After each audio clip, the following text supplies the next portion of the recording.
இதயம் புரட்சி தலைவர் எம்ஜிஆர், இதயம் புரட்சி தலைவர் அம்மாவுடைய தொண்டர்கள் அனைவரும் ஆயிரக்கணக்கான பேர் தொடர்ந்து வந்து கொண்டிருக்கிறார்கள். அவர் அனைவருக்கும் என் நன்றியை நான் தெரிவித்துக் கொள்கிறேன். மாண்புமிகு அண்ணன் செங்கோட்டையனுடைய முயற்சி முழு ஆதரவு என்னுடைய ஆதரவு இருக்குது என்று தெரிவித்துவிட்டேன். அவர் எடுக்கின்ற அனைத்து முயற்சிகளுக்கும் என்னுடைய வாழ்த்துக்களை தெரிவித்துள்ளேன். அமித்ஷா முன்னிலையும் சரி, அதுக்கு அந்த பொதுக்கூட்டத்திலையும் திரு அண்ணாமலை அவர்கள் எடப்பாடி பழனிசாமி முதலமைச்சராக்க வேண்டும் அப்படின்னு பேசிருக்காங்க.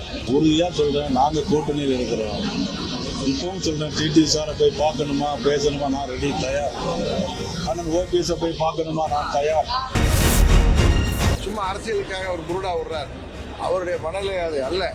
அவர் பாஜகவின் மாநில தலைவராக அந்த கட்சிக்கு நல்லது எது என்பதை அவர் செயல்படுத்துவதாக தெரியவில்லை. நாங்கள் வெளியேறதுக்கு முக்கிய காரணமே அவருடைய செயல்பாடுகள், அவருடைய மனநிலை. வார்த்தை போர் எங்கேயும் கொண்டு போய் யாரையும் விட போவது கிடையாது. அது ஒரு இடத்துல போய் தான் நிறுத்துங்கண்ணா. அதனால் கொஞ்சம் பொறுமையாக இருக்க வேண்டும் என்பது மட்டும்தான் என்னுடைய வேண்டுகோள். ஒரு பாரதிய ஜனதா கட்சியினுடைய தொண்டனா.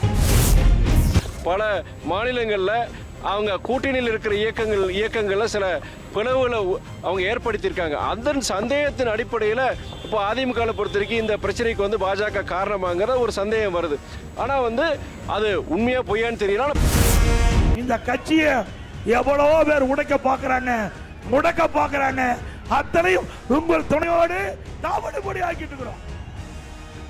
இது தொண்டர் இருந்த கட்சி, உயிரோட்டம் உள்ள கட்சி. எந்த கொம்பனாலும் உடைக்க முடியாது. அண்ணா திமுக தான் சாதாரண தொண்டன் கூட எம்எல்ஏ ஆகலாம், எம்பி ஆகலாம், அமைச்சர் ஆகலாம், முதலமைச்சரே ஆகலாம்.